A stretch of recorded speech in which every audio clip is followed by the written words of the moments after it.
সংসদ ভবনে সংসদ চলতেছে, এমপি মন্ত্রী মহোদয় বক্তব্য দিচ্ছে, হঠাৎ করে আওয়াজ বন্ধ হয়ে গেল। মাননীয় স্পিকার, আওয়াজ বন্ধ করলেন কেন? বলে নামাজের সময় নামাজের বিরতি, নামাজ আদায় করে নাও। এই স্টেডিয়াম ময়দানে কোন রাজনৈতিক দলের জ্বালাময়ী ভাষণ চলতেছে, হঠাৎ করে মাইক বন্ধ হয়ে গেছে। কি ব্যাপার? বলে নামাজের বিরতি, নামাজ আদায় করে নাও। আমরা জানতে পারলাম কিছু না কিছু হলেও তোমার ভেতরে ঈমান আছে, আল্লাহর মোহব্বত আছে, না হয় তুমি সংসদের মাইক বন্ধ করে নামাজের সময় দাও না। অবশ্যই তুমি আমার মুমিন ভাই, তুমি জানায় দাও, ও ম্যাডাম সাহেবা, আমরা আপনার পেছনে ঘুরি, দল করি দুনিয়ায় বড়লোক হওয়ার জন্য, টাকা পয়সা পাওয়ার জন্য। যত দলাদলি করি না কেন, তবে ঈমানের বেলায় আমরা সবাই এক দল। অতএব আপনার বিরুদ্ধে কেউ কথা বলবে, অশালীনভাবে আমরা সহ্য করি না, বিচার হবে অবশ্যই। কারণ হিন্দু আমাকে গালি দিবে, ইহুদি আমাকে গালি দিবে, খ্রিস্টান আমাকে গালি দিবে, বাতিল আমাকে বা গালি দিবে। আমি আদর্শ নবীর উম্মত, আদর্শবান, আমি গালি দিতে পারবো না, কারণ আমার গালি দেওয়ার অনুমতি নাই। কুল্লি ইবাদি, আল্লাহ কোরআনে সূরা বনী ইসরাঈলে বলেন, এ নবী, কুল্লি ইবাদি আই ইবাদিয়াল মুমিনিন, মুমিনদের জানায় দেন, ইয়াকুলুল্লাতী হিয়া আহসান, কাফেরের সাথে যেন তারা খারাপ আচরণ না করে। কেন? ইন্না শাইতানা ইয়ানজাগু বাইনাহুম, নিশ্চয়ই শয়তান মুমিন কাফেরের মাঝে কথার কাটাকাটিতে ঝগড়া লাগায় চায় মুমিনের ক্ষতি করতে। ইন্না শাইতানা কানা লিল ইনসানি আদুওয়াম মুবিনা, নিশ্চয়ই শয়তান মানুষের প্রকাশ্য দুশমন। কাফেরদের সাথে আচরণ খারাপ করা যাবে না। কেন শয়তান মুমিনের ক্ষতি করতে চায়? এখান থেকে আমরা কি শিক্ষা পাইলাম? যে মুসলমান কাফেরের সাথে আলোচনা, আওয়াজ আর ব্যবহার করবে ভালো, খারাপ করবে না, তবে মুমিন মুমিন হইয়া আর এক মুসলমানের বাস দিতে পারবে। কথা বলেন না? না, সিবাবুল মুসলিমি ফুসুকুন ওয়া কিতালুহু কুফরুন।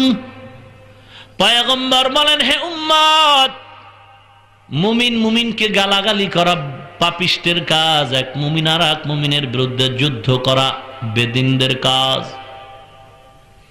ও নবীর উম্মত, গালাগালি করা নবীর আদর্শ নয়। বড় বড় কাফের পর্যন্ত নবীর পাগল, এমনেই না, নবীর ব্যবহারের পাগল। আল মুসলিমু মান সালিমাল মুসলিমুনা মিন লিসানিহি ওয়া ইয়াদিহি, আল্লাহর নবী বলেন, হে উম্মত, কামেল মুসলমান তো ওই ব্যক্তি যার জিহ্বা, জবান আর হাত দ্বারা মানুষ নিরাপদ থাকে।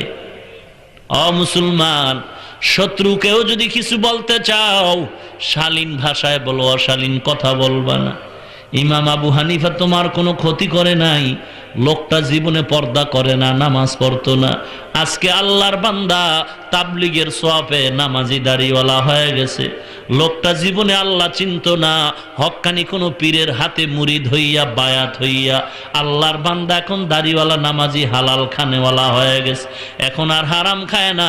এই লোকটা আমার মতো হুজুর না, সাধারণ না, বড় বড় বড় বড় বিচারপতি, উকিল, barrister, RAB, army, BDR, police.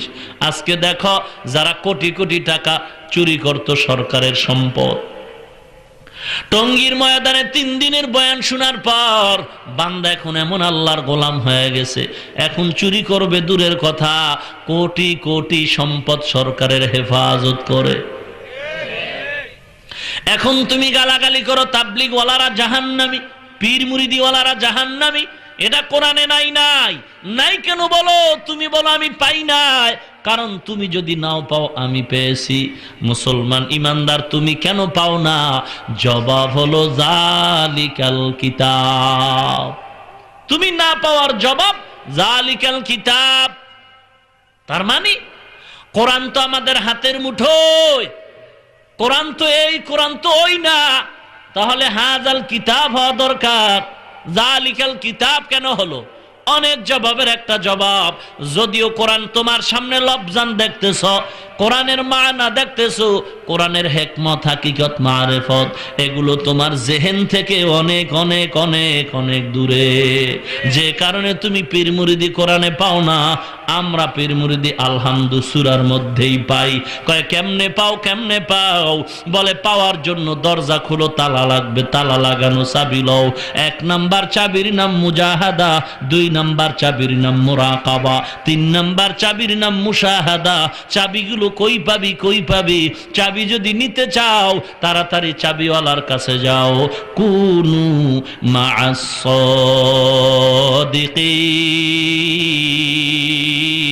সাদিকিন।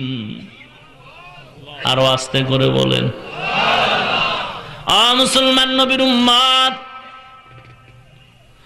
আল্লাহ পাক রব্বুল আলামিন বলেন, কিয়ামতের ময়দানের আগ মুহূর্ত বড় কঠিন।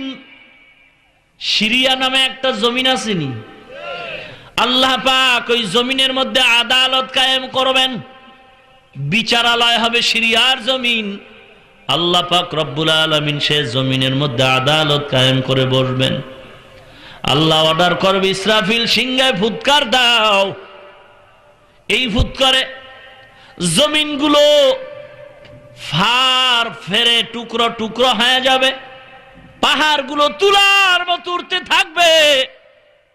এমন এক অবস্থা, ইয়া আইয়ুহান নাসু তাকু রাব্বাকুম ইন্না জালজালাতাস সাআতি শাইউন আযীম ইয়াওমা তারাউনাহা তাযহালু কুল্লু মুরদিআতিন আম্মা আরদাআত ওয়া তাদাউ কুল্লু যাতি হামলিন হামলাহা ওয়া তারান নাসা সুকারা ওয়া মা হুম বিসুকারা ওয়ালাকিন্না আযাবাল্লাহি শাদীদ।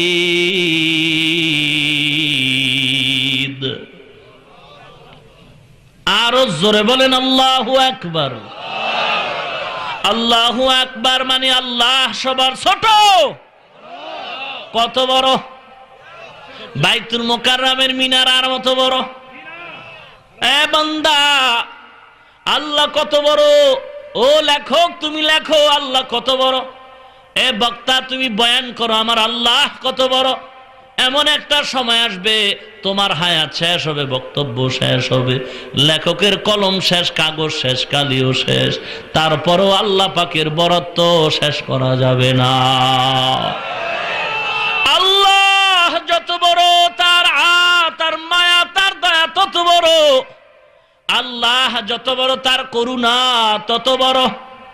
আল্লাহ যত বড়, তার আযাব, তার রাগ, তার গোসা তত বড়। অতএব আল্লাহর মহব্বতের দিকে তাকায় তুমি আশান্বিত হও, রহমতের আশায় থাকো। আবার আল্লাহর রাগের দিকে নজর করে তুমি আল্লাহকে ভয় করতে থাকো। আল্লাহকে ভয় করো হে মানুষ। কেন ভয় করবা? ইন্না জালজালাতাস সাআতি শাইউন আযীম। কিয়ামতের বিভীষিকাময় পূর্ব মুহূর্ত, জমিন জালজালা হয়ে যাবে। আখিরাতের পূর্ব মুহূর্ত, কম্পন হবে জমিন আসমান।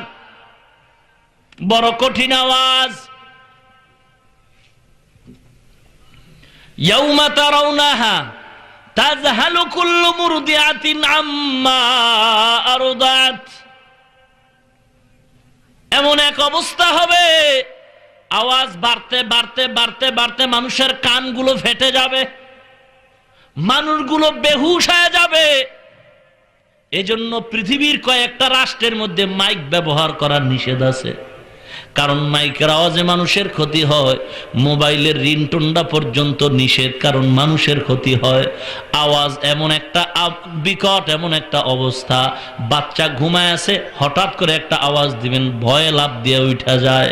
আওয়াজ বড় কঠিন, হাসরের ময়দানের আওয়াজ বড় কঠিন আওয়াজ, ইসরাফিলের সিংহার ফুৎকার বড় কঠিন। আওয়াজটা শুরু হবে বাড়তে বাড়তে বাড়তে বাড়তে বাড়তে বাড়তে, এমন বাড়া বাড়বে, এমন বাড়া বাড়বে, জমি